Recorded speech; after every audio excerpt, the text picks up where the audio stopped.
Good morning and good evening, everyone. This is Rob2D and the code always wins, and today I'm going to show you how to connect your Arcade1Up Marvel vs. Capcom or X-Men vs. Street Fighter arcades to a good majority of HDMI devices, like this portable monitor here. You might want to connect it to a VGA adapter. Really simple plug and play from there, from this setup. So a few things about this setup.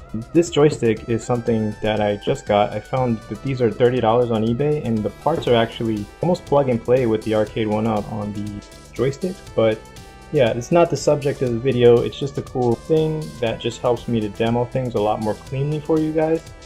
So we have the Geekworm here. This would be just how your PCB is set up behind your cap. So you can imagine that that's like your PCB behind your arcade. And here is your Geekworm adapter. And so you've got these pins here. You've got a pair of two on the left and two on the right, and then you can also connect them all together. Don't change the pins while things are powered on, either to your monitor or to the PCB. So when you do anything, you're going to disconnect that from the USB, the PCB, and the monitor. Just, you know, when you change anything with the pin configuration, just as a precaution, you can cause a power spike, and it's just, you know, it's not a good idea. Not to say I wasn't guilty of doing things a few times. So I unplugged the HDMI, I unplugged the power before I start, just to remind you guys. It's really easy to fry out these LVDS connections. There's no actual protection from like surges and things like that, and if you miswire this as well, it can cause your PCB to go bad or your monitor to go bad. Most likely your monitor would go bad, the circuit board on the LCDs. So for these pins, there's actually 4 different modes. It's not really important to memorize them. You know, there's only 4 permutations of this to try, right? And so you're trying to get the maximum amount of compatibility with your monitors that you have. So most HDMI direct cable connections I found work with no connections at all. There's a few niche cases where you might want to have one, or you might want to have all of them, but it's very rare. And so I'm just going to show you guys that the way you connect them, you're actually going to connect them horizontally, so not vertically.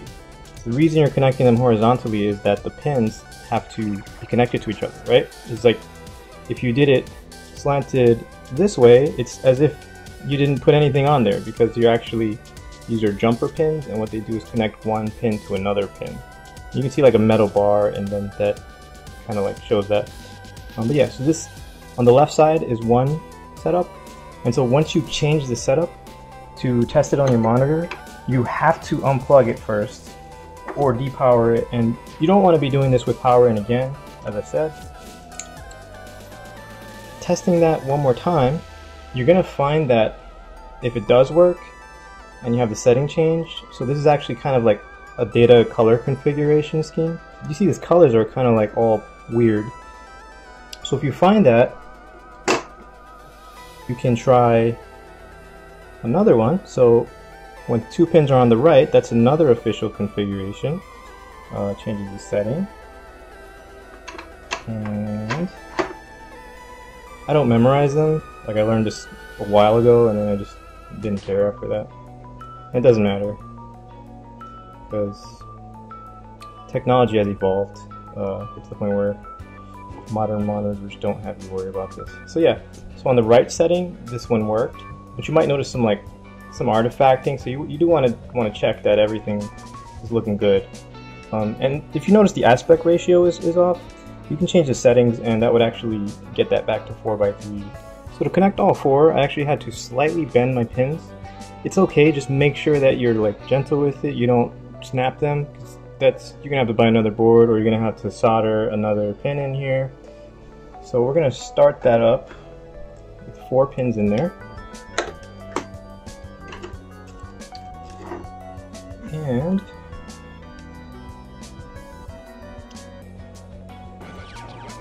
And these have nothing to do with sound. Alright, so it doesn't look good. So this is similar to the other, except there's one mode that's like single and one that's double. And so we just found the pair to the other mode that we ran the second time. So yeah, it's definitely not good, but I mean, it does work. So yeah, let's restart that again. So now I'm going to start wiring up the audio. So I have some electrical tape here, and what I'm going to use that for is to ground some of these.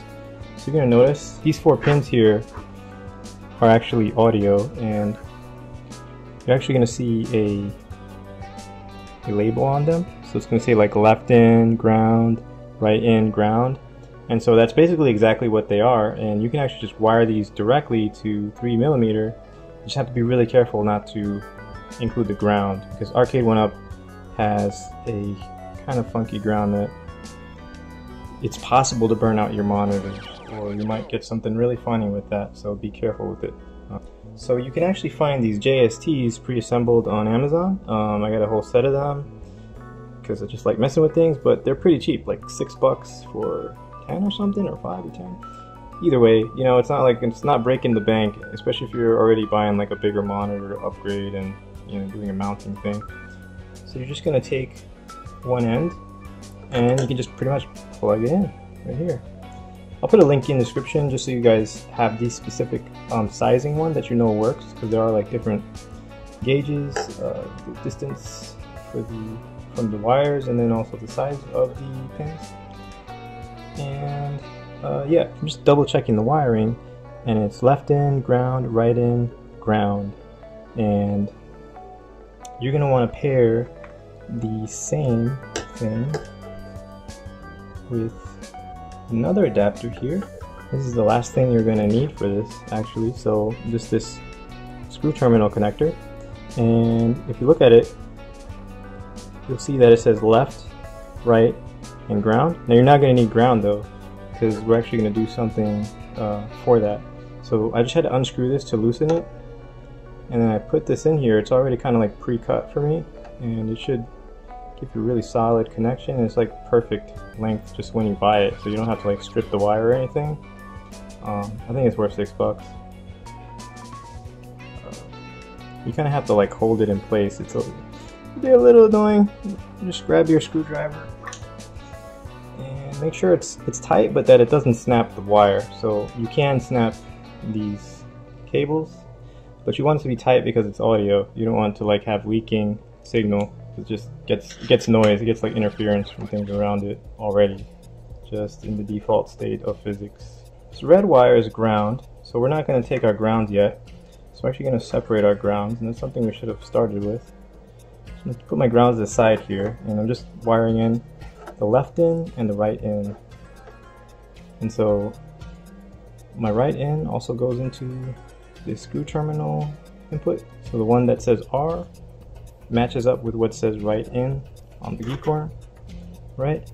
It is a little bit tricky to like, sometimes you think you're screwing it in and it's not actually in, but this is the first time I'm trying and it actually worked out. It's great. This is a 3.5mm to left-right ground screw terminal. You can just get left-right, or you can get one that has isolated grounds, but you don't need isolated ground in this case. So I've got my electrical tape here, and the reason I have the electrical tape is for these grounds. So the cab actually has a neutral ground on the chassis, and it separates that ground for the audio, and I think it has to do with driving the speakers, because the speakers are not powered at all. But that's bad for like every other audio device. So just take the electrical tape. It's like, again, it's pretty ghetto MacGyverish, ghetto electronics MacGyverish. And yeah, I'm gonna flip this over. You guys can see this a little clearer. This is what it's gonna look like on your cab too. If you're still keeping it on the cab, you're not doing like a portable like this. And you just tape it on there.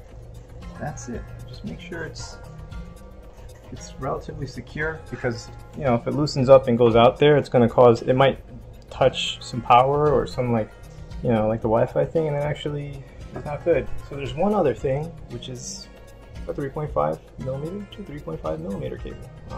Pretty straightforward. So here's the female. Snap it in, connect it in. You see the sound, just as you normally would.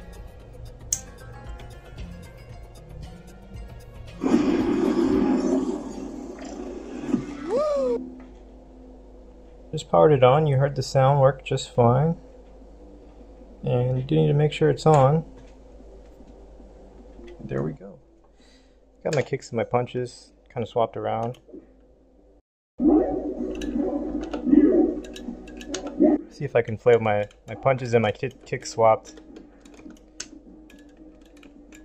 This is the first time I'm using this joystick.